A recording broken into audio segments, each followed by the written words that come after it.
Hey kids, you're listening to the internet's wettest podcast about video games, consoles, and pancakes. The SML Podcast. Prepare for the SML Podcast.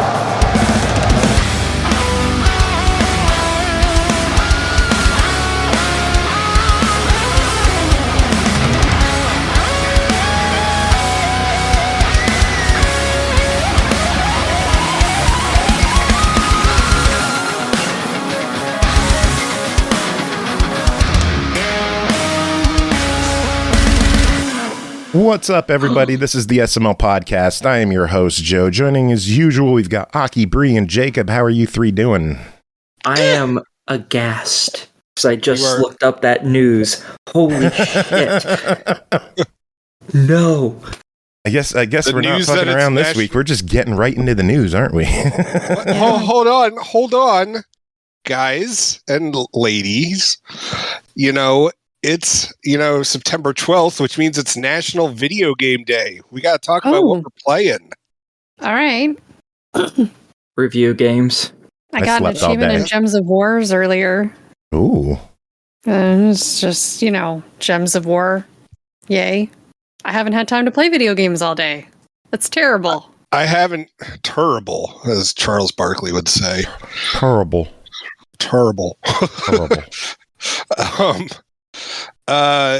So obviously Disney Dreamlight Valley for me. However, I'm still playing Raging Loop. Because holy crap, that game's wild and I freaking love it.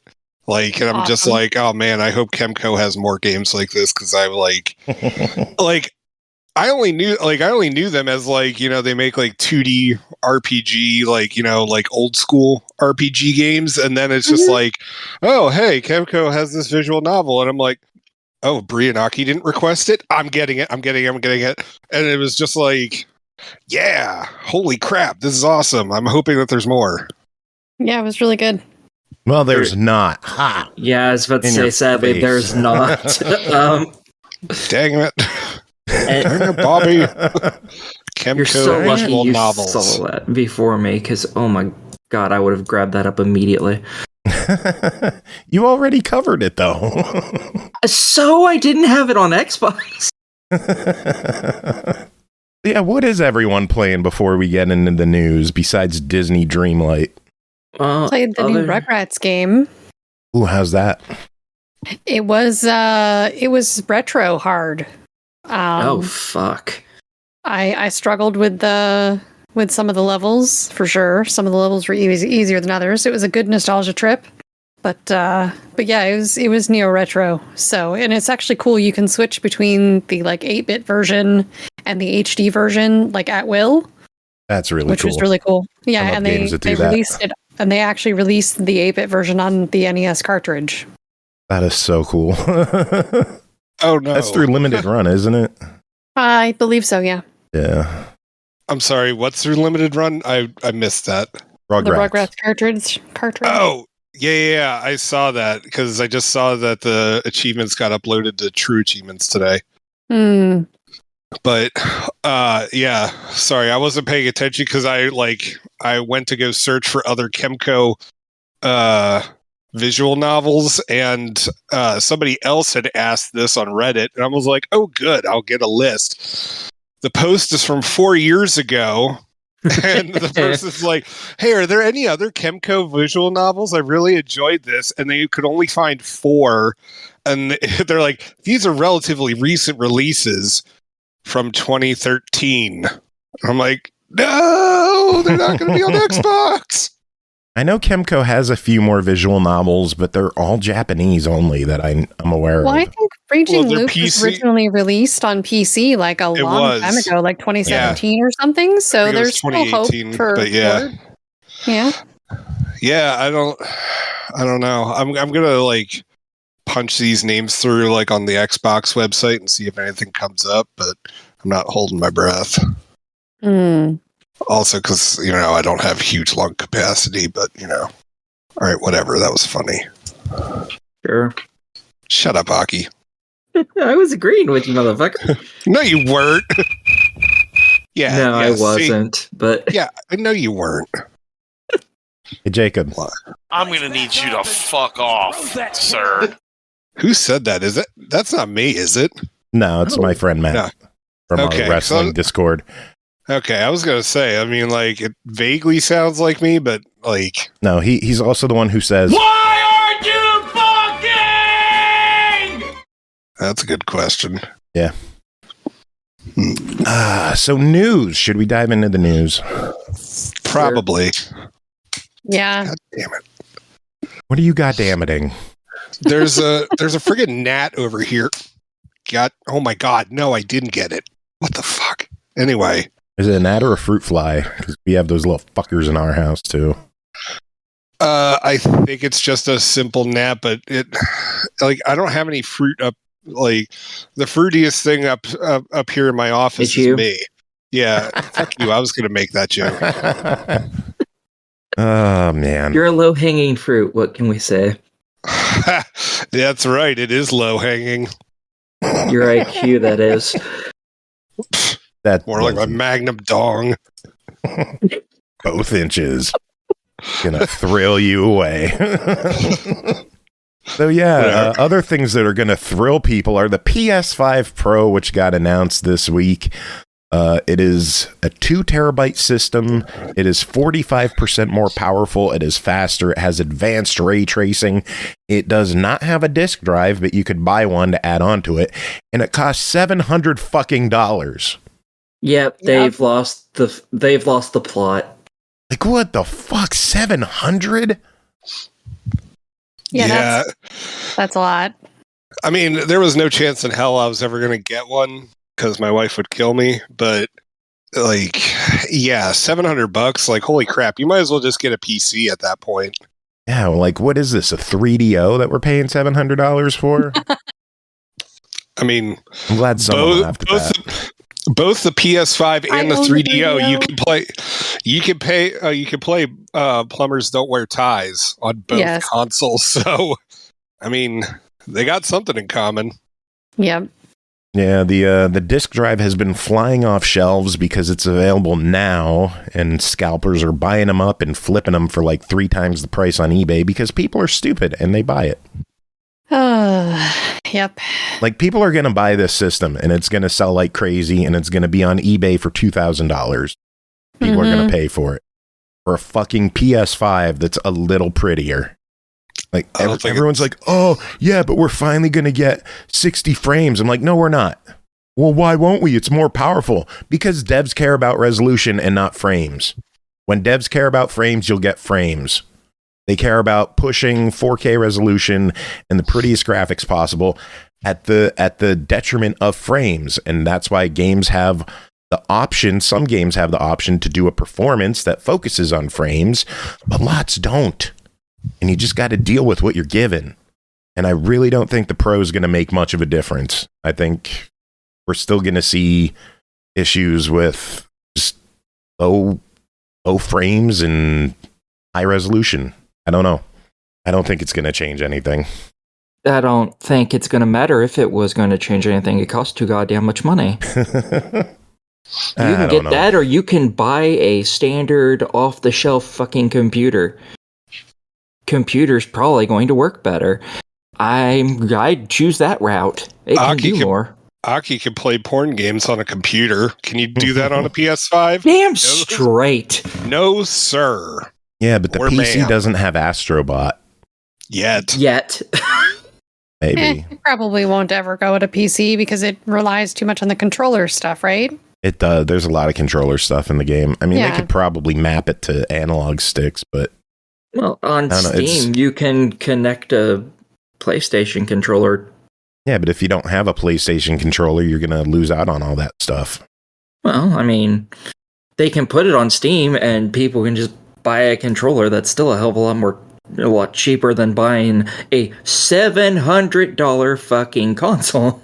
Well, let's not kid ourselves. It's not like PCs are super cheap these days anyway.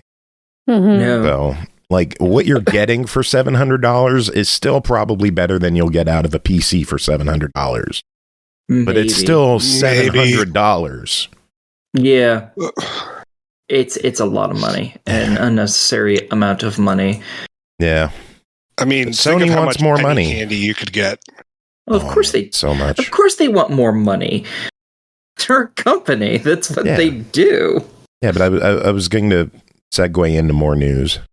And then Jacob was like, penny candy. They want more money. And they want more money so bad, they're bumping up the controller prices by $5 worldwide. Because they aren't expensive enough either. Jeez. This is Remember why when shit used to go down in price through a console generation? Yeah. Yeah, I thought that was kind of curious on this one. What the fuck? PS Plus game catalog was announced for September 17th, and there are a chunk of games coming to the lineup. Not the best lineup they've had in recent months, but it's okay enough. They have the day one debut of the Plucky Squire, which is cool. And then they have Under the Waves, Night in the Woods, Chernobylite, Wild Card Football, Space Engineers, Road 96, Ben 10, and the return of Far Cry 5. Okay, that's a bunch of good games. Decent games, yeah. It's decent, but they've had better months recently. Like, they've had some really good months recently. So this is... Well, not everything can knock it out of the park, sadly. But there's only they're so classics. much park you can knock things out of. Oh, their classics are knocking it out of the park this month. The premium tier PSVR 2 free game is Pistol Whip. Nice. Which, cool, free VR. And then the 3 retro games, Secret Agent Clank from the PSP, which makes sense. It's Ratchet and Clank. Oh, okay. Yeah. SkyGunner from the PS2, an Atlas dogfighting game. Cool. Who heard of SkyGunner? I haven't. Not me. Exactly. And then Mr. Mosquito for the PS2. Oh, wow. Like, what the hell? What were they smoking when they picked these games? I still don't know what they were smoking when that Mr. Mosquito was even fucking made. So, you know. Hey, PS2 had some weird shit back in the day. Mosquito, Katamari, Gitaru Man, Tulip. Had some good stuff. But yeah, I'm going to buy SkyGunner and Mr. Mosquito. Those are amazing that they're coming. Let's move on to the bad news of the week. Microsoft laid off another 650 employees. Yeah.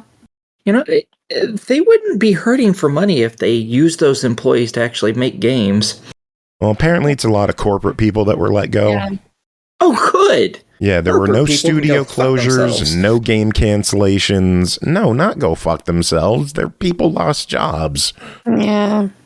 Not go fuck themselves. That's horrible to say. I don't feel bad for corpos ever. That doesn't mean that they're all rich suits. These are people who just work in corporate offices. Yeah. Like, I mean, theoretically, I work in a corporate office. Like, even though I'm way too fat and poor to afford my company's product. Yeah. We have friends who work with Microsoft that thankfully were not affected. So that is good. But yeah, 650 people lost their jobs. And it's getting frustrating to see all these layoffs. But that's not the only one. Annapurna Interactive, their entire gaming division of 25 people, resigned. Apparently, the team was in negotiations to spin off the division into its own company. Talks broke down, and the staff, just as a group, were like, peace, we're done. Yeah, now they can work on trying to make that happen. Hopefully they succeed. Annapurna Interactive, not looking good for them. Hope they have a good resolution. Who did we just lose recently? I have no idea. Publisher that just went under recently. They got rid of everyone. Oh, I'm trying to think who it was. I know Versus Evil was a little... Oh, Humble. That's who it was. Thank you, that's Timber. right. Yeah, Humble. Humble lost everyone. Versus Evil shut down. Like, we're losing a lot of good publishers. It sucks to see. Yeah. And in favor of that, all we keep getting is a bunch of trash games made by companies that don't understand that we don't want live service bullshit anymore, or MOBAs. They're we have 50 billion of them, but they need to make more. Hey, if we didn't want MOBAs, Deadlock wouldn't be blowing up. So we want good MOBAs and innovative MOBAs and things that do stuff well instead of just trying to copy games from 8 years ago like Concord did. Yeah. Ender Magnolia Bloom in the Mist 1.0 release will be January 22nd on PC, and it will also launch on Switch, PS4, PS5, and Series X and S. I can't wait to get back to that game. Yeah, that one looks really good. Some more RPG love coming to Xbox October 29th with Neptunia Game Maker R Evolution hitting Series X and S. Ooh. That sounds cool. So more Neptunia on the way. That is good to hear. Hopefully that Neptunia? hopefully that means the first game did well. I know this was announced before the first one came out, but I'm hoping these pay off for Idea Factory and they keep doing them. Me too, because maybe if they are doing good, they'll remake the old games and bring those over too. Maybe. Bossa Studio announced that it is shutting down the online servers for Surgeon Simulator 2 on Tuesday. Good heads up. But they're going to be making an offline patch. Yeah, they are making an offline patch, but still, like, could we gotten like a month heads up? Yeah. Is Surgeon Simulator the funny one where you like smack? Okay. Yes. You smack your bob around and you try and perform surgery. Yes, with weird physics. All right, I thought that was, but I wasn't sure. Yeah. Two more games getting offline modes are the Crew and the Crew Motor, or the Crew 2 and the Crew Motor Fest. They're both on sale with the Crew 2 down to $1 on like all platforms. Hopefully they make it to where all the online achievements can be obtained in offline mode. That'd be nice. Yeah. Yeah, they're going to do that for the Crew 2 and the Crew Motor Fest. Yeah, I just said that. I'm wondering if... I didn't know if Aki heard. Yeah, I did. I'm wondering if they're doing this in response to the UK. The Crew? Probably. Yeah. Well, wait, what do you mean in response to the UK? They have some sort of government paperwork that's up, kind of like a petition, that if I don't remember if they needed 100,000 or 1 million or whatever people to sign it, then they would try to enact legislature to make it required that any online game had an offline mode, so they couldn't just scrap something that people paid for. Like the Crew one. That's, yeah. I mean, that's still like, that's kind of wild. I don't know if it would be every game, but a game that like you can play offline that should have an offline mode, like the Crew. Like an MMO, I don't expect that to stay alive forever. The Crew, there's no reason that couldn't get an offline mode. Right. Okay. I mean, yeah, because I mean that was my thought on it. It was just like, well, like every single MMO is going to be screwed. I mean, that's actually one of the things that I do appreciate about like Disney Dreamlight Valley versus like World of Warcraft is that they've already said, yeah, if we ever take this game offline, you're still able to play, you're still able to earn everything, whatever. World of Warcraft goes down, you know. Yeah, I don't know what all it covers because I haven't actually read it. But yeah, it was for Concord goes down. It hasn't gotten enough signatures yet, so Concord's gone. It's just doomed. Damn it. The shame, I'm sure. But yeah, I'm hoping that actually succeeds. And Thimber says, adding context to Aki's message, the UK government has responded to a petition asking for government intervention to force the industry to keep video games, quote, in a reasonably working state when support ends, rather than allowing them to become unplayable when servers are shut down. Yeah. So we'll see what goes on, but it's good to see that Ubisoft is making offline modes for these games. Yeah, it's awesome. I hope that thing actually works and the UK government actually makes that a thing. Because if it does, it'll hopefully go around the world and we'll just have the ability to play most of our games offline. It'll be great. Yeah, we'll see. Less awesome. The details for Game Pass Standard are out. There's a lot of games not on the service. There's like 100 games that are gone compared to Ultimate. Mm-hmm. Jesus. And it very much feels like it only exists to push more people to Ultimate. It does. I don't see the point of a mid-tier. I think it's going to cause confusion. I don't think it's going to benefit in any way because people are getting less games for the same price, and it's confusing. At least all three have online now. Yeah, Which is, that's good, but it was weird that they didn't in the first place, to be honest. It should be core and Ultimate, and that's it. Pick one or the other. Yeah. I think that would be much better, but I guess options. Last bit of news I have is some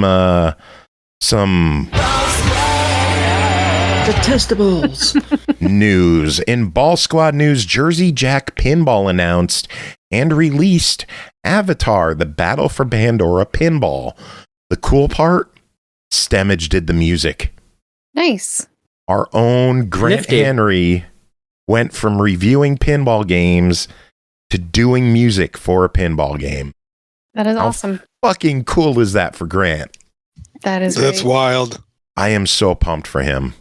I kind of had an inkling this news was coming because he's been like dropping hints to like, oh man, you're gonna freak when this news comes out. You're gonna freak.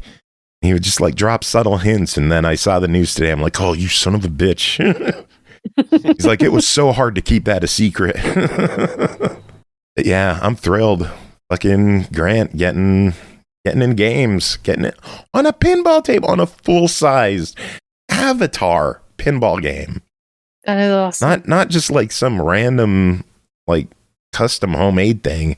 This is fucking Avatar. Yeah. That's insane. Table looks great too.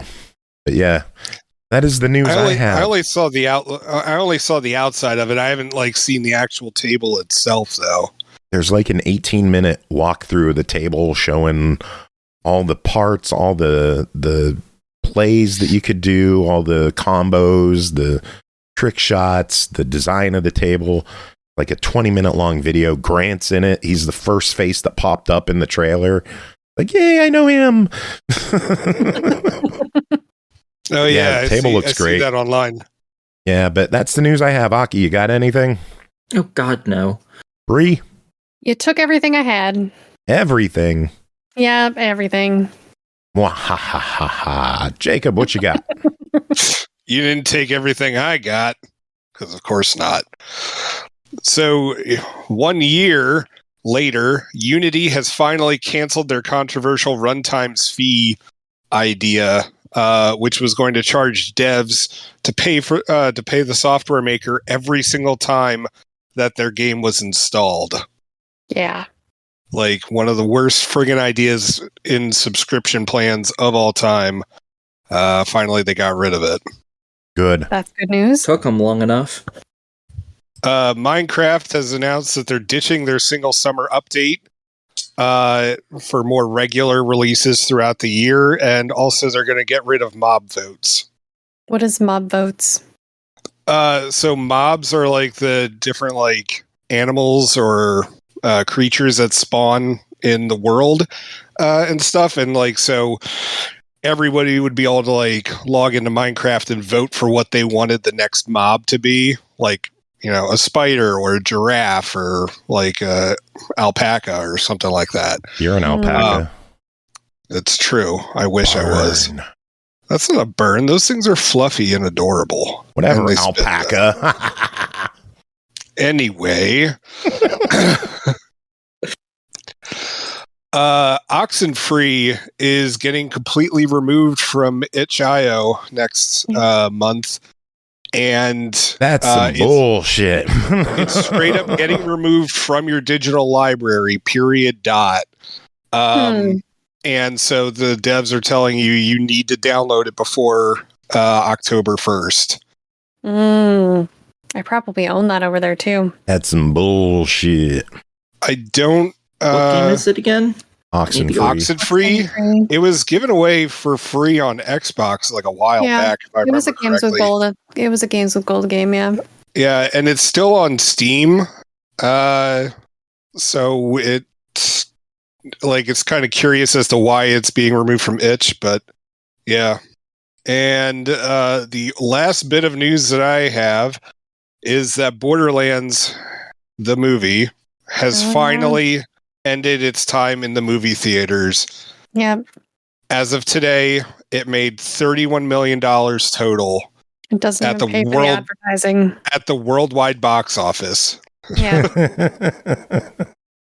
It made $15.4 million in the US, $15.4 internationally. Nice and even on a production budget of $115 million, and supposedly marketing and distribution was $30 million.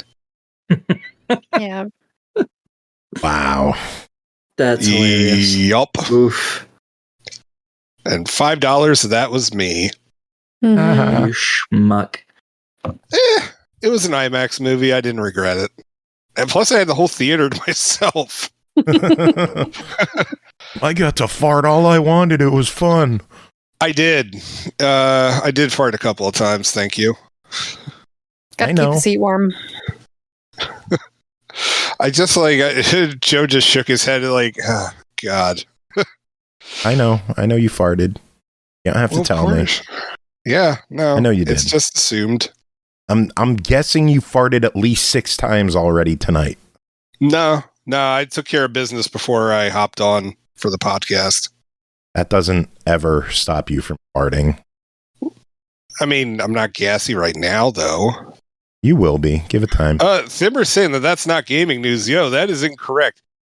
So yeah, we actually lost 2 people who had done voice acting in video games this week. Actor James Earl Jones passed away. He's better known for being Darth Vader and Mufasa. However, he did voice acting for Command and Conquer Tiberian Sun and some point-and-click adventure game from like 94. Plus, his voice was used in Kingdom Hearts 2 and... shit, I'm forgetting the other one. Well, anyway. And the other one, I don't remember their name, but it was the original voice actor for Splinter. Oh, yeah. Oh, from Ninja Turtles. Yeah, I saw that one. I forget his name. I'm terrible with names. Yeah, hold on. I'm scrolling as fast as I can. Scrolling. Oh, man, I forgot that news, too. Yeah, so while I'm scrolling, Flappy Bird is coming back. Mm-hmm. Next year, I don't know. I don't know. It was enjoyable for all of what it was. But yeah, apparently it's coming back. Some people bought the rights to it, and they're now the owners of it. So the other person that passed away this week was Peter Renaday. He provided voice work for Gears of War 3. He was Adam Phoenix. Was that his name? Marcus's dad? I think so. Yeah. Metal Gear Solid 2, Sons of Liberty, Assassin's Creed, Dragon Age Origins, and like a ton of other games too. Cool. That's all I got. That's it?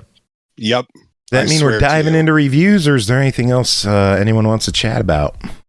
Diving in butt first. That is gross. Only because I didn't wipe. Bri, you ready to start? I'm as ready as I'm gonna be, yep. Especially after that comment, huh? Yeah. You should just take a break, come back after we've all decompressed after hearing that line from Jacob. I love you Timber all. apparently still has something. Yeah, Singularity has been relisted on PC. Interesting. Yes. Anything special about it? No, it just came back. Huh. People are speculating it might have some effect on Timber. Why would it be on the Xbox store? It's a 360 game and it's not backward compatible. Maybe some people think that 360 has been delisted. Maybe it's going to get a remaster. Maybe it'll get a remaster, or maybe the gods have listened and Microsoft's going to do another backward compatibility wave. That would be nice. awesome. Yeah. Oh, God. I've been pushing for it because tingle. Fucking PlayStation's putting out new PS2 releases with trophy support. I think Xbox needs to start doing something on their end. That would be nice. Yeah. But all right, we get into reviews. Yeah, we should. All right. First game to talk about tonight. Ace Attorney Investigations Collection, developed and published by Capcom, released September 6th on Xbox One, Switch, PS4, and PC for $39.99. Experience both Ace Attorney Investigation game in one gorgeous collection. Step into the shoes of Miles Edgeworth, the prosecutor of prosecutors from the Ace Attorney mainline games. Leave the courtroom behind as you walk with Edgeworth around the crime scene, gathering evidence and clues, talking with persons of interest. Use your wit, what you discover, to solve tough, intriguing cases through logic and deduction. Bri, tell us about your time with Ace Attorney Investigations Collection. So first of all, I should say that other than watching a Little Phoenix Wright that someone else was playing a really long time ago and some memes, I've never really experienced any of the Ace Attorney series until now. It had been on my list for a while, but the games just weren't on platforms I owned when I was thinking about it. So I finally get to play something, and of course what I play is not the normal series. Yay! My understanding is all the Phoenix Wright games happen between the courtroom and the investigations, whereas Miles seems to never be in the courtroom for any of his adventures, as he's gotten caught up in some bigger mystery outside of court. This game really focuses on the investigations part with some setup scenario and some resolution scenes. Let's see. I was looking at the timeline of the games. Miles Edgeworth, I can't word today. Edgeworth Investigations takes place 1 month after the last Phoenix Wright game and 7 years before the Apollo Justice game. So this 2-game collection features games originally released on Nintendo DS in 2009 and 2011. They were both later released on Android and iOS. But the sequel, Prosecutor's Gambit, was a Japanese exclusive. So this is the first time we're getting both games on modern platforms, and that we're getting them outside of Japan for the second game. So that's cool. Really cool. Yeah. So the collection comes with a gallery of art, from character models to promotional art. And as you go through the stories, you get to unlock more art for your gallery. Because, there's spoilers. So as you're playing, you're going to unlock different art. Speaking of the art, you can choose between pixel art and the new HD style, which is what I went with. There's also a music collection, so you can listen to your favorite music from the soundtrack whenever you want. You also have multiple options for languages, both reading and in voice. And there isn't a lot of voice to be had, but it's nice that those options are there. For the other options, they have some accessibility ones I know people will appreciate, like the ability to turn screen shake and flashing off. That's good. Yeah. Each game offers 5 episodes that all connect to a bigger story for that game. In the first game, episode 1 has our genius prosecutor Edgeworth coming back from a month-long sabbatical to find a dead body in his office. Dun, dun, dun.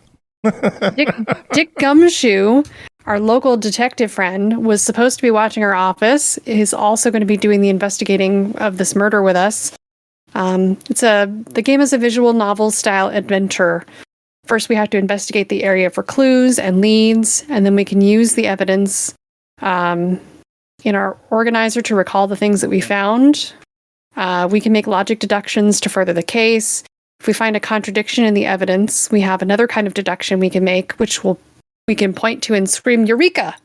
So there's like your memes is the screaming things, like objection, right? And that does get screamed in here too. So we soon meet another prosecutor named Jacques Portsman, and he claims that the dead detective was his crime-solving partner, Jim, but we know him as Buddy. And he insists that our detective is the murderer. Now that buddy. We've cleared our name as Miles Edgeworth, but now he's going to blame our detective. Yay! So then we get this confrontation scene, and we get to listen to Mr. Portman's logic, and then we can offer a rebuttal. And this is where the objection comes in. And we can prove the innocence of our detective Gumshoe, but then the security guard Maggie gets dragged into all of our case as a prime suspect. And before we know it, we've gotten kicked out of our own office, and something's not right here, and we got to figure out before it's a real problem. So, you know what else is a real problem? Jordan just subbed to us for the 6th month. Wow. Yes. Oh, 6 months at just tier wow. 1, and they've been subscribed for 9 months. So there you go. Why does it say 6? Oh, 6 in advance? Jordan, Sweet. look at you. Taking advantage of that September savings. Indeed. Jordan, thank you so much for the subs. Thank you for your support. Enjoy the emotes. Enjoy the kitty cats. Enjoy my face. Everyone loves my face. Enjoy the blank emote. I love the blank emote. It's my favorite. It is so good. Mm-hmm. Is the game good? Yeah, let's continue talking about it. So episode 2 begins 9,000 feet up in the air, 2 days before the murder in Miles' office. Seems like death is following him around. We learn that Mr. Edgeworth doesn't like earthquakes and isn't fond of elevators either. And just before he's accused of murdering someone on the flight, of course. And but Edgeworth won't rest until he's inspected every suspicious-looking nook and cranny. And just as we're finishing up with that episode, we get a call, and episode 3 has us investigate a kidnapping for an old associate, and Miles is the one to do the ransom money transfer, putting him right in the middle of the action and the investigation. Episode 4 takes place in the courthouse, which is the only time we're in the courthouse, but only as an investigation, because this takes place as a reminiscence of 7 years in the past before Miles Edgeworth is the man we know today. But this case relates to the present and the bigger story, so it makes sense. And finally, episode 5 has us tie together all the pieces of the Great Thief and smuggling ring in an epic conclusion, and that's just the first game in the collection. The second game picks up a week later with an assassination attempt, and Miles Edgeworth's life is very busy. No wonder he tried to take a month off at the beginning of game 1, right? Goodness, so many murders, so many conspiracies. The average case has several sections to it, so sometimes it comes out in slightly different order. There's an incident and an investigation segment, and then there are testimonies or confrontations and rebuttals. And it's all based on logic.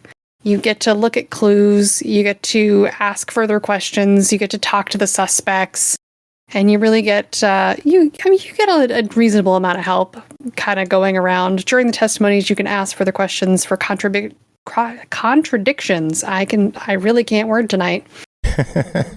You present evidence to rule things out or change people's minds about what has happened to allow furthering the case or for getting further investigation scenes. And of course, there's no shortage of other famous prosecutors entering the scene. There is a story mode with less investigations and things, so you can just see it play out, but you'll miss out on the achievements and the fun in doing so. There are But if you also want a good story, that's a good way to handle it. Oh yeah, absolutely. And there are also bad endings you can get. If you have like an investigation bar, a logic bar, and if you make too many wrong deductions, it's game over. Ooh. Yeah.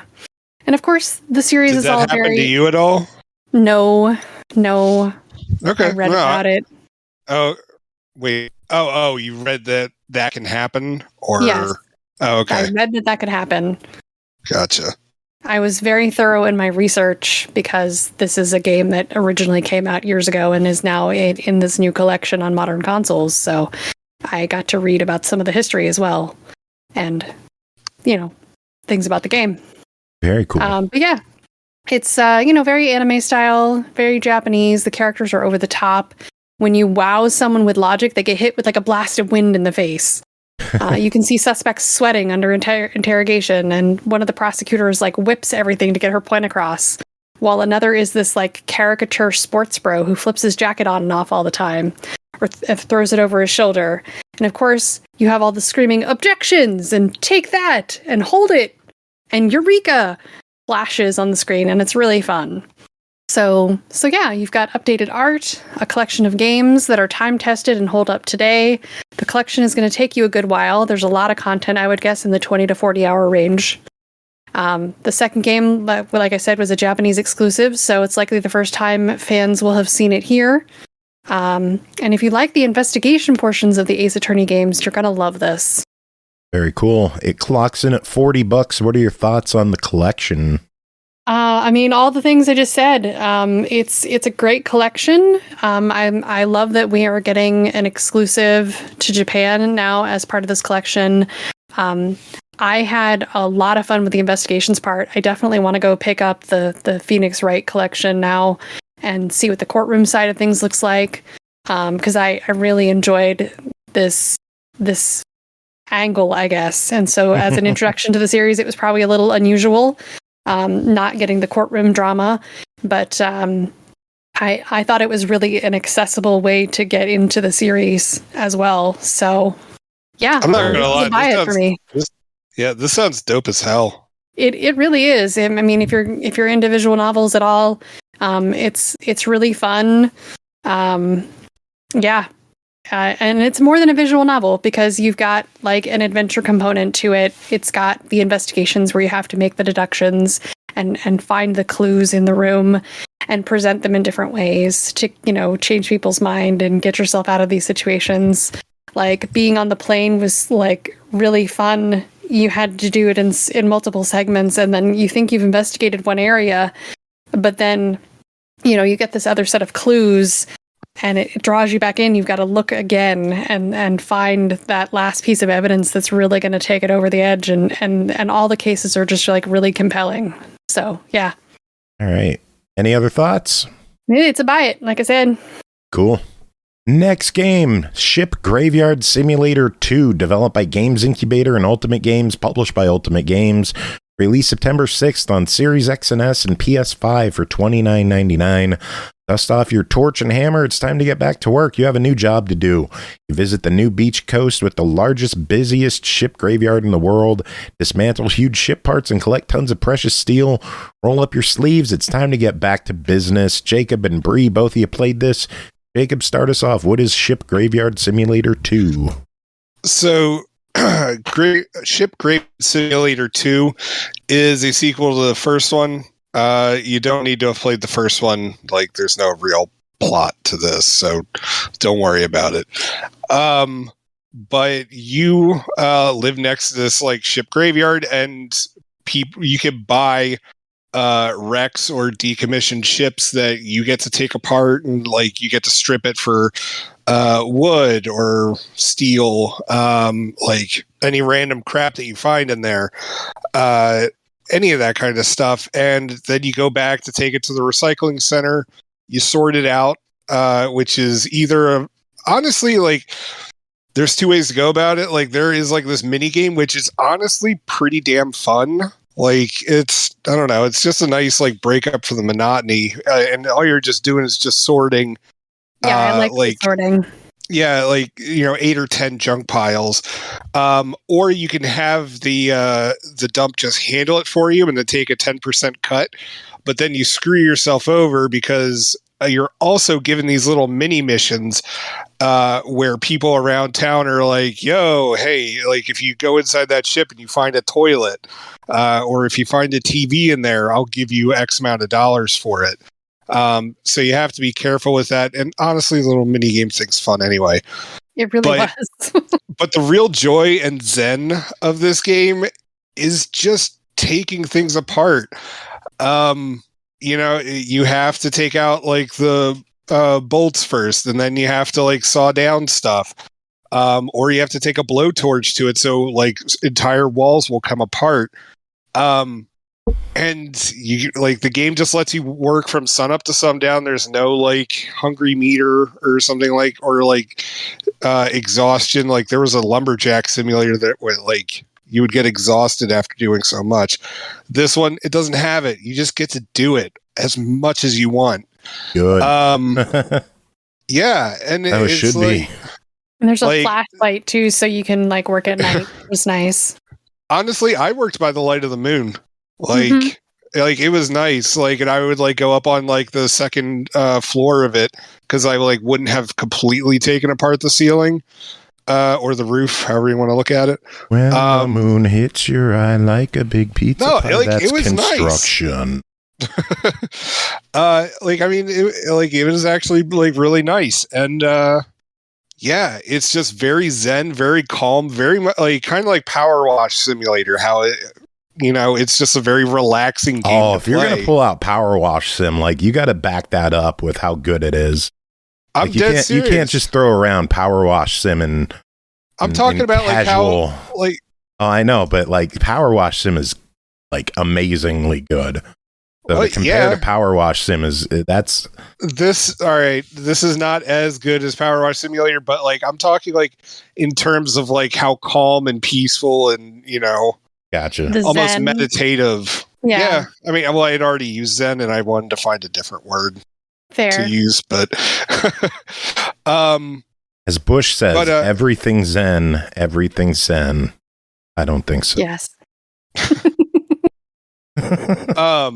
But yeah, and like part of the other fun too is like as you're taking it apart, like I would just like leave like one random bolt in, and so like I'd have a roof that was like impossibly being held together by like a handful of bolts, and the physics on the truck are janky, and like I had one time where it was sunk halfway into a hill, and I could still hop into it then drive it over.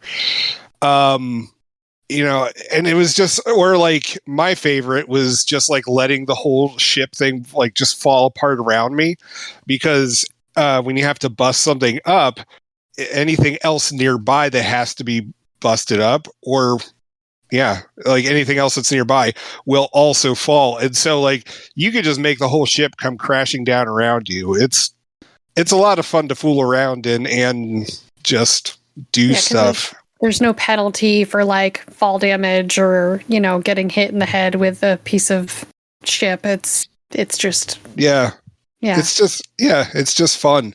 Injury says tranquility. Oh, yes, good. Yeah.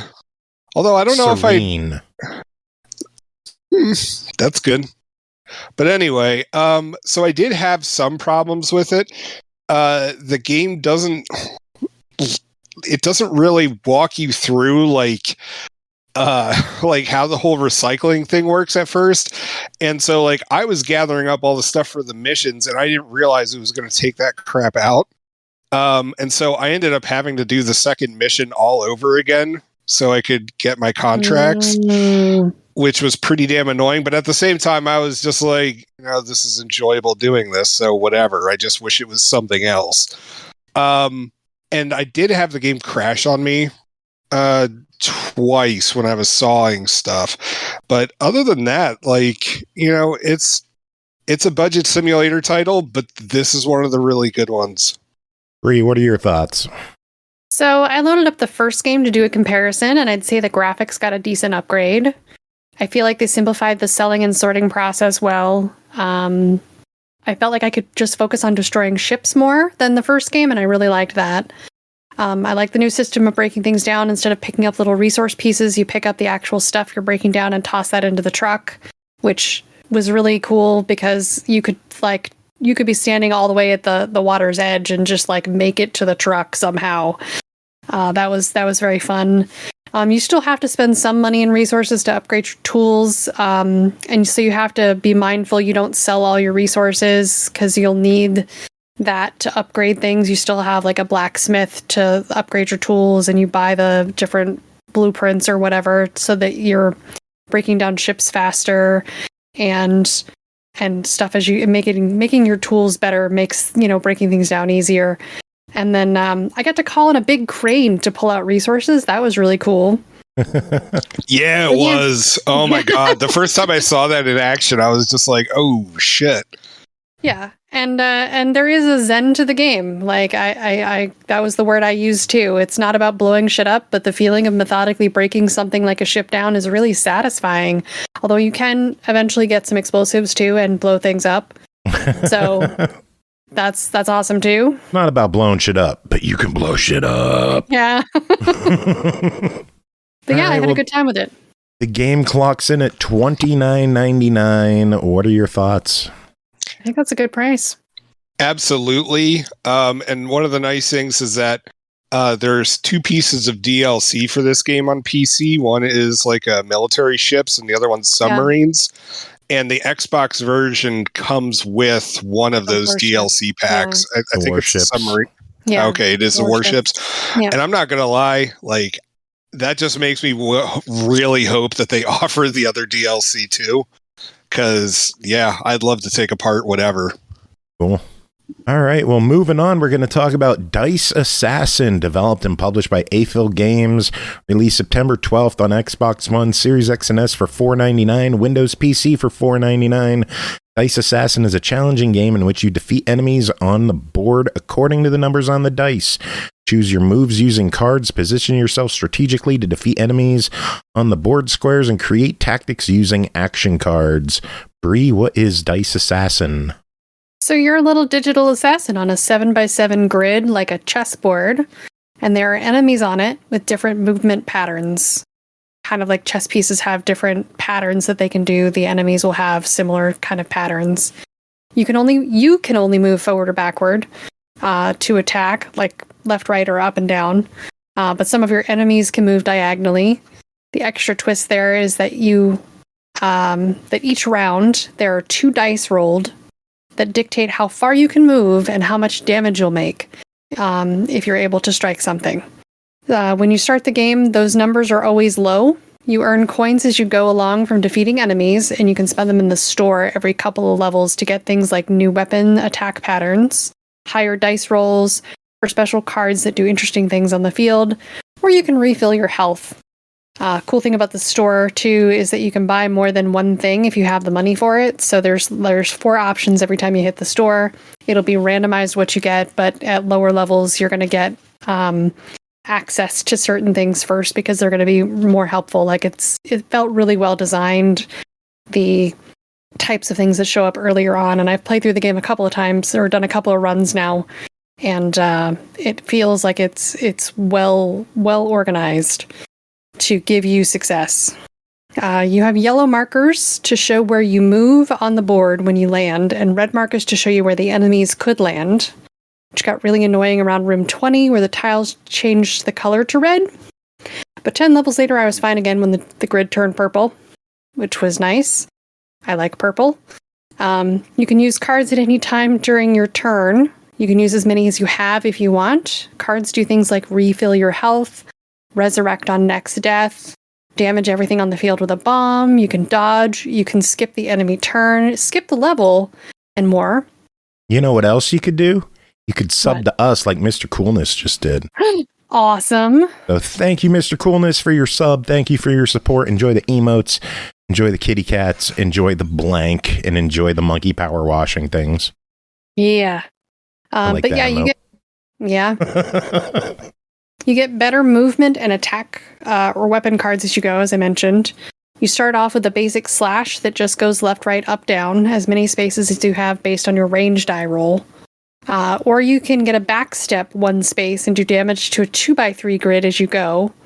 Got another one that moves forward and damages a 3x3 square, and a dash that doesn't move but damages in all directions based on your range die. So those are your primary weapons. I didn't see if there were any more. Those are the only ones I found in all of my runs. As you get higher in level, the composition of fights gets a little more challenging, and there are some new enemy types that'll pop up.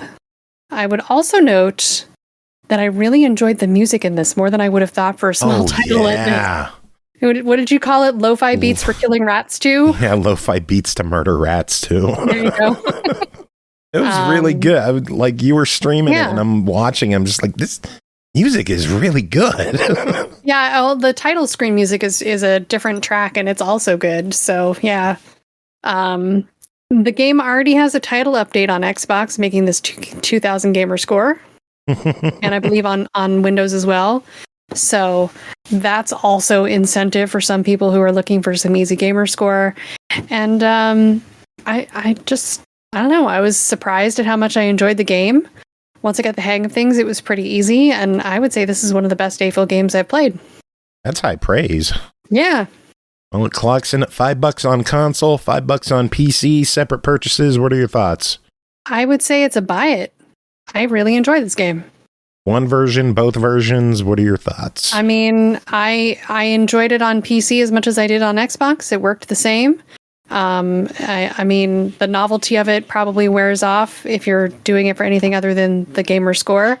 But yeah, I enjoyed it a lot. Cool. All right. Well, Bri, that is it for you. We made it in time. You're going to leave on time. You're not going to be late for your own stream. My goodness. We I could fucking even did go it. to the bathroom. We fucking did it. All right. Sailing ships tonight? I am sailing ships. That is the plan. And then I'm going to go to bed early if I can help it. Because I have to be up early because I've been talking about this for like weeks now. But this is the weekend where I do the medieval feast.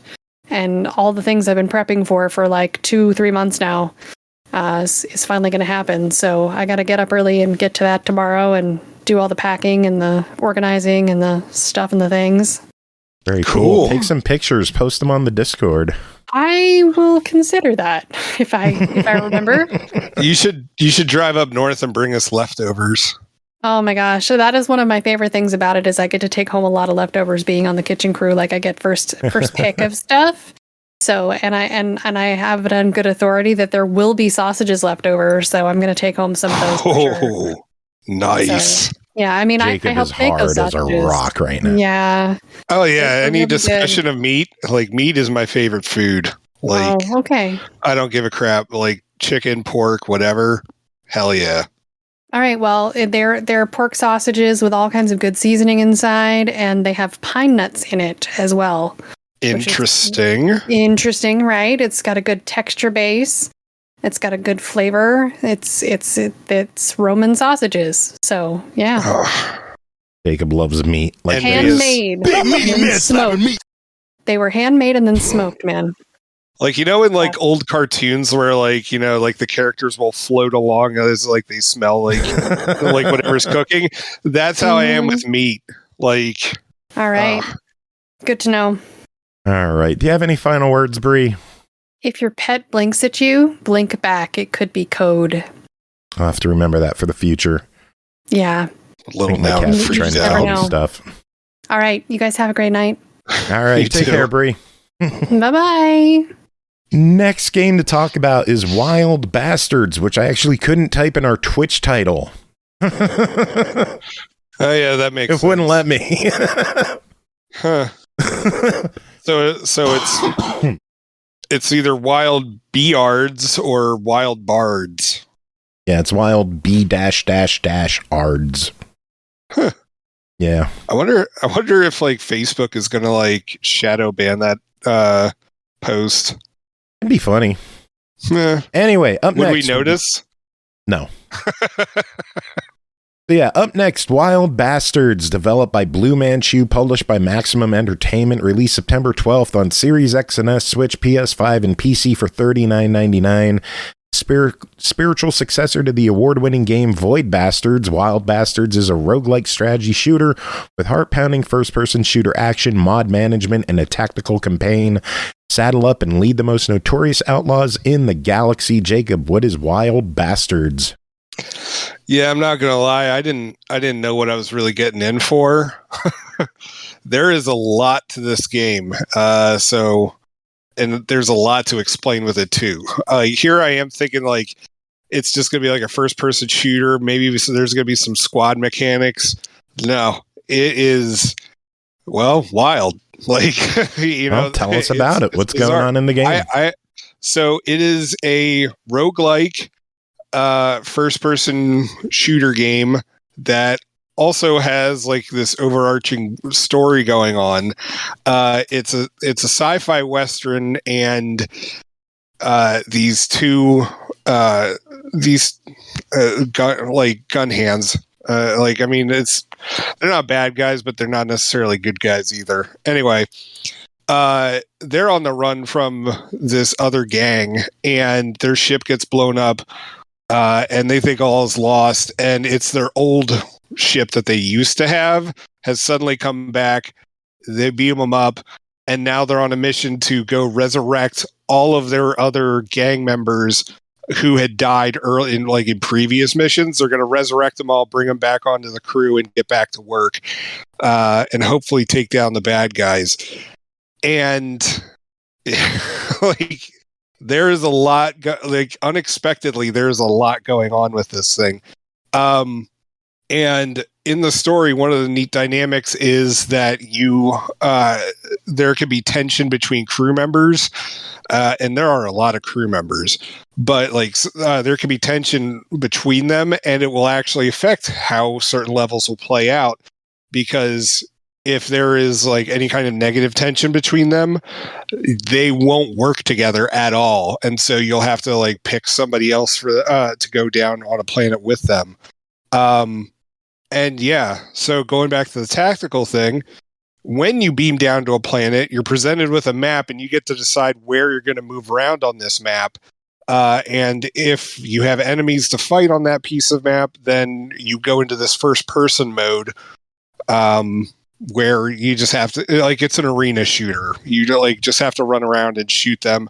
Most of your enemies will either, you have to spot them via sound on your map.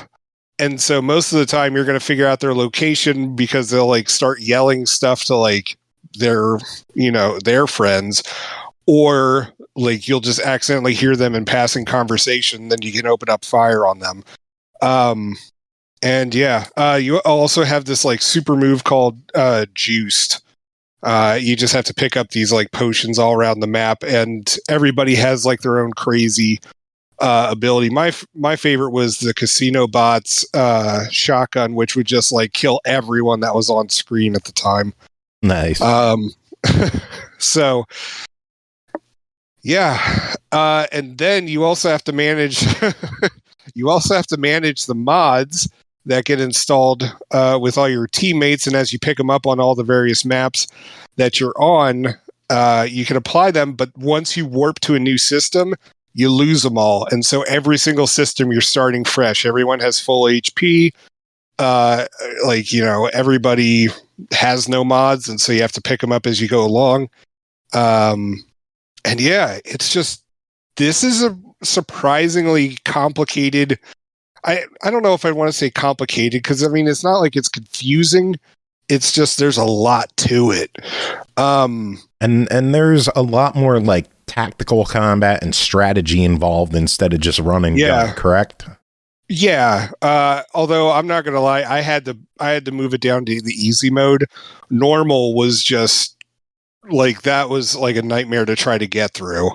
And so I did. I fully admit I had to. I wish that there was something in between easy and normal. But there isn't. And the later ones where it's the Super Iron Man difficulty, I'm just ugh, fuck that shit. I'm never gonna get that achievement. So yeah. But other than what goes on with the building and maintaining the relationships in the game? How does that work? It happens through the conversations that you have, and who you resurrected, stuff like that, and getting missions done. So it's an interesting relationship system. It definitely keeps you on your toes. Right. Well, any other thoughts on it? Not really. It's a surprisingly deep shooter game. I really enjoyed it. How's the music in the game? Because the visuals look awesome. It's got a cool cell shaded style visual look to it. I'm not gonna lie, I don't really remember the music to it. And Is there voice acting? Are the characters voiced? Oh yeah, there's voice acting, but yeah, because of how much of that shooter when you're doing the arena shooter stuff, how much of that is you're listening for your opponent and stuff like that. So it's just, I don't even recall music being there. Which, for the composer, I'm sorry if there is one. I assume there's one. Sorry, guy. I was too busy shooting people to notice your music. All right. Well, the game clock's in at $40. Give us your thoughts on Wild Bastards. Hell yeah. Hell yeah. This was a lot of fun. All right. Any final thoughts on that one? I want to give this one a go. It looks awesome. Yeah. As I said, I recommend it, man. I was wrong on the price. It's $34.99 on Xbox. What are your thoughts on that? I would have paid $40. Horror Acolyte is asking, what types of enemies do you fight? So you have different types of enemies, and pretty much like what they equal to is robots, like aliens and critters, and they're actually called critters. And all of them have some sort of like special effect that they can have on you. Like the critters, like some of them will shoot poison at you. Other ones will like do this kind of like green glob goo. I don't know how to explain it, but critters can be pretty damn annoying because I mean they act like animals, and so they're far less predictable than humans. And yeah, it's a lot of like Wild West looking characters, but they're robots, or so they look different. You're a robot. That's fair. Burn. But yeah, there's like 50 or so different enemies in there, and there's like a little guide that you could build on that tactical map thing. There's a guide that you can build up, and it'll have like all the different entries and stuff. Cool. All right. So yeah, sounds like a good one. All right. Yeah.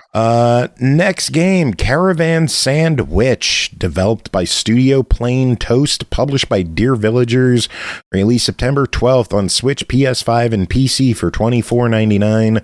Embark on a journey across vast landscapes in Caravan SandWitch, a captivating narrative-driven exploration adventure. Aki, what is Caravan SandWitch?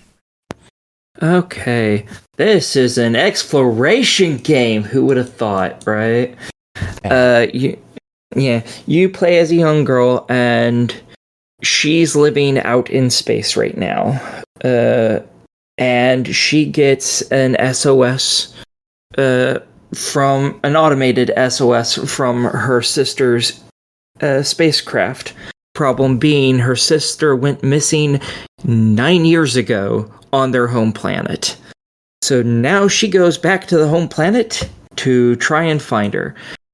And along the way, she meets at least some of the people she used to live with, because most of them have either, died or moved away because it's a little sandball with nothing really on it. And now there's no jobs because the big planet-breaking company that was stealing all the resources has left. So this is you get to see a whole bunch of really old structures that have been basically lost to the environment in time since before you were born. And the whole thing is you interact with the small community that still lives there, and you do little side quests for them, all while trying to find enough parts and components to upgrade your brand new kick-ass van that you require in order to travel around the little bit of the planet you get to travel around. And yeah, some of the upgrades for it are, here's, the ability to scan for jammers, which have been spread around the place so no one can contact each other anymore, to a grappling hook that's used to allow you to zip line across things or even power electronics and the like.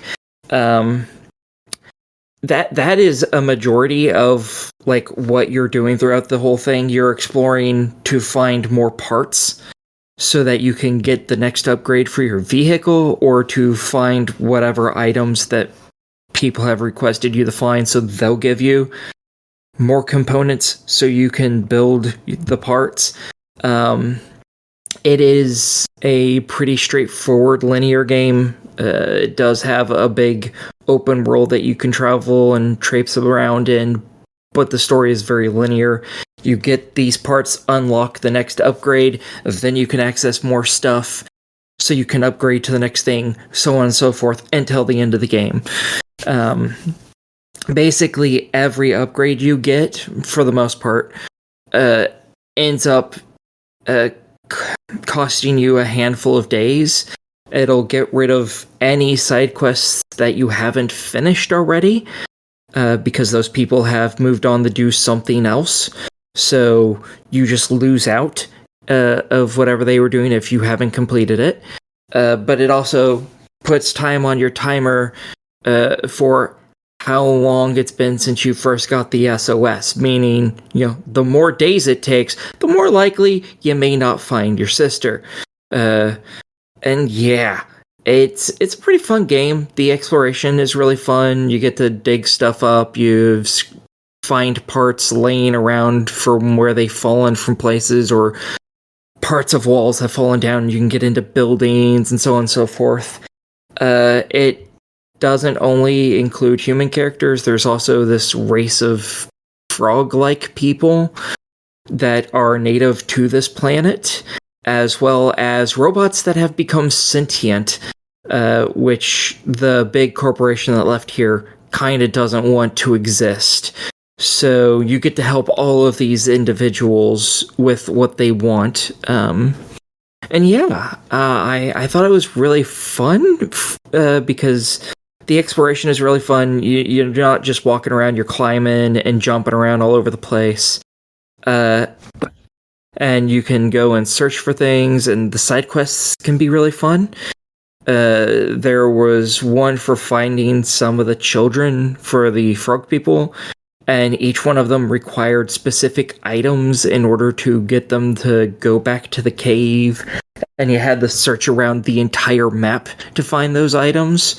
And it took me a while, but I finally figured out how to do it, because I found a couple of them by luck, and I'm like, I don't understand how to find the rest of these. And then I figured it out, and it was really fun, because there was a special mode on your vehicle where you could actually follow tracks to find them. And that's like the majority of the game right there, is just finding components, getting upgrades, figuring out how those upgrades work so you can finish side quests, so you can get to the end of the game. There's no combat or anything in this, so it's a pretty simple, laid-back game. Cool. Sounds like you had a good time with it. Yeah, I thoroughly enjoyed this game. I stopped near the end because one of the achievements seemed to be broken, and I wanted to get it before I went to the point of no return. Hopefully they've fixed it. There's been a few updates, but I've been too busy to go back to this, but I am at the last mission currently. Gotcha. Well, the game clocks in at $25. What are your thoughts on it? I'm 100% for this game. I thought it was really fun. Cool. All right, next up, Aero the Acro-Bat 2, developed by Shinyuden and SUNSOFT, published by Ratalaika Games, released September 6 on Xbox One, Series X and S, Switch, PS4, PS5 for $5.99.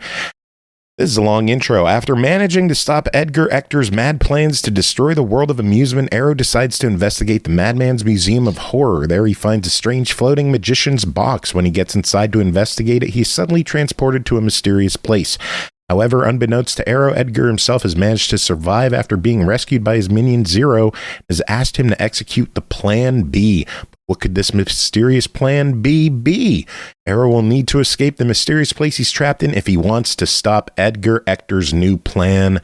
Jacob, what is going on in Aero the Acro-Bat 2? I was really surprised that this game took such an anti-abortion stance. Jesus Christ. Making Aero have to fight against Plan B. The 90s were so divided. Who knew? What is wrong with you? Oh, my Lord. All right. So, in all reality, Aero the Acro-Bat continues the adventures of our favorite Acro-Bat. Haha. Who's also a bat. And unlike the first game, this one's a lot more straightforward. Each of the levels in the first game, like, there was some sort of objective that you had to complete, and it wasn't always just like get from point A to point B. Like, sometimes it was like you have to grab 10 coins, or you have to like stand on 6 platforms and make them disappear, stuff like that. This one is very much more point A to point B, but when it does that, it's kind of weird because, all right, so the first one was very circus based, and so all of that kind of stuff made sense. And while it wasn't a look that I really liked, it, it like the setting and like how everything looked, it all made sense.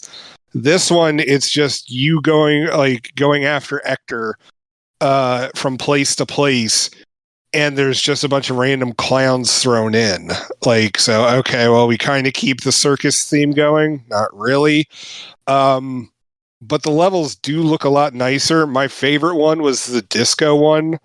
The background visuals on that were like the standard, like mid-90s, like wavy Super Nintendo graphics that you would see all the time. Like, kind of like that. Yeah. And so... yeah, I would get lost in the visuals sometimes, but the plot line's really not there. It's explained in these scenes that are just like really just frames with dialogue on them. They're like, there's no like real animation to it, and it just becomes like a more streamlined platformer compared to the first one. And it's just like, as much as like I was not a fan of how open world, like, how open those like levels were in that first game, it was different and it was distinctive. And this one just, it's not bad, but like, it just causes Aero to just kind of like this is why he got lost in like, all those like 90s, like platformer animal mascot, kind of looking guys, like, just got lost in the shuffle.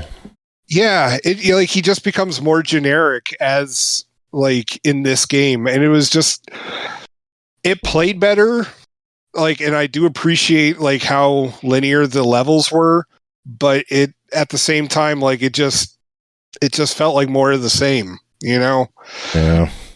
I was a little disappointed by it. I mean, like, I had fun playing it.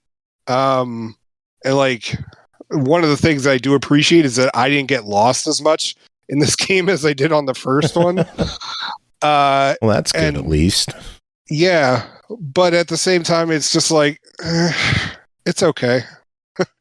Well, it's $5.99. What are your thoughts on that? I definitely recommend it for $5.99. One of the nice things with this game. Oh shoot, that's something I wanted to discuss. Sorry, I have to go back on something. Also, another difference between this game and the previous one is that there's now a slide movement. So like you can get under certain things. The game never takes time to tell you this or how to explain it, and so you actually have to look at the manual that's included with the game to know about this slide thing. Otherwise, there's levels and secret areas that you're never going to find and progress to. And so just like it's one of those like frustrating game design things, because like, what if you pick this up from a rental place? Like, you could literally get stuck on the first level if you didn't know about the slide move, because the game never tries. It's down, and I think it's down in B. If you couldn't figure that out on your own, I'm sorry, you're a lost cause. Well, that's rude. I'm a lost cause because I actually had to look it up in the manual. That's like straight out of Mega Man playbook. Down B, it's the slide. Yeah, I wasn't expecting. Yeah, but the thing is that I wasn't expecting it because the first game didn't have this. So neither did Mega Man 1, but Mega Man 3 had it. Yeah, but Mega Man 3 also taught you how to use it. When? Hardman's level. When did it have a button prompt that tells you down B? Whatever. It didn't. No. You figured it out because it was an NES game and it was simple. You're simple. I am. The game's $6. Give us a verdict. Yeah, I'd recommend it. Like, I encourage retro releases like this all the time, especially when they're reasonably priced. And Aero is a character that if you've read a lot of mid-90s comics, you'll remember, like, seeing ads for him in a lot of them. And so it's just like, I enjoy this like kind of cultural history being preserved, even if they're not as great as like some of the other titles that were out there at the time. All right. Well, we've got one final game to talk about tonight that is called Date Z, developed by Mass Creation, published by We Dig Games, released August 30th on Xbox One, Series X and S for $14.99. 3 DLC packs are available for $4.99 each or $11.99 for the 3-pack. Welcome to the heart-racing adventure of Date Z, an unexpected twist on high school drama, mystery, and romance. As a senior transfer student, your debut week at a new school spirals into an extraordinary race against time. It's not just about making friends or acing classes. Your survival hinges on one task: finding a date by Friday. Aki, did you find a date? No, not yet. So you're dead right now?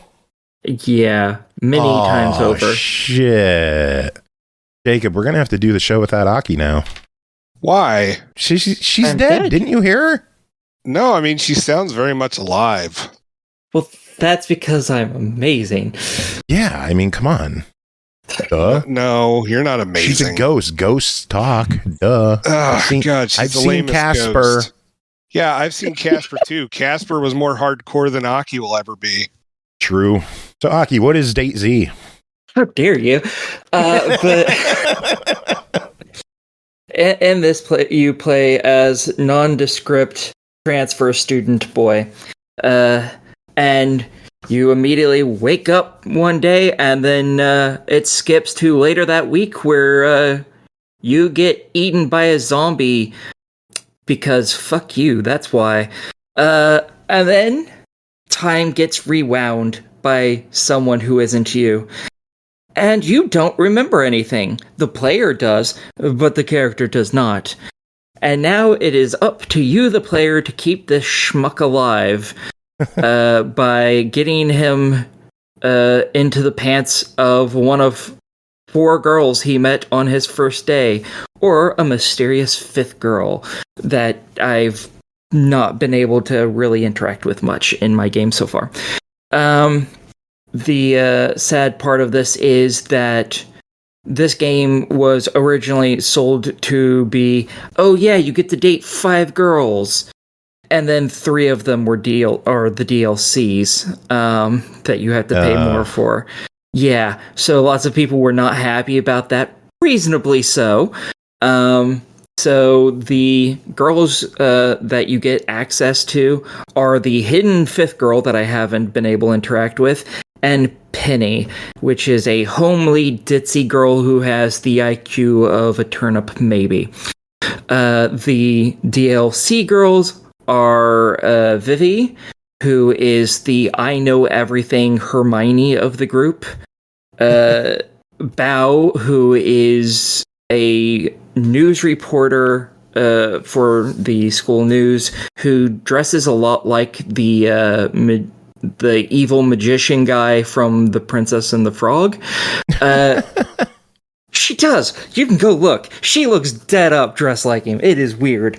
And then the last one, which is one of my favorites, and yet for some reason I cannot think of her name. I know it starts with an A, and that's as far as I remember that. Who is the punk bodybuilder type. So nice, strong, very athletic, and very angry all the time. Mommy? Yeah, basically. Hey, I can like a dummy mummy too. Alicia? Yes, that's what it is. And those are the girls that you get to choose from. Obviously, the latter 3 are from the DLCs. You do get to meet all 5 of them, even if you don't have the DLC, but you get to meet them in, like, the intro area where you're dealing with multiple people. You don't get to actually romance them or anything. Their scenarios are added in each of their individual DLCs, or if you buy the complete pack, that.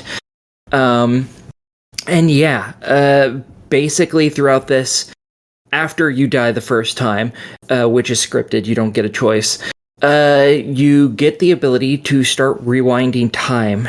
So Cher would be very happy with this. I got that. Good, I'm glad. Turn back time. Holy crap! I need. If I could find a way. Oh, that's great. Thank you. So you get to rewind time to any of the prior major events of the day, and that's usually like for the beginning, it's waking up, and then for basically each one of your classes and the breaks in between some of your classes, you get to rewind to those. And as long as you haven't finished a scene, if you don't like how it's turning out, you can rewind to the beginning of that scene or any part within it.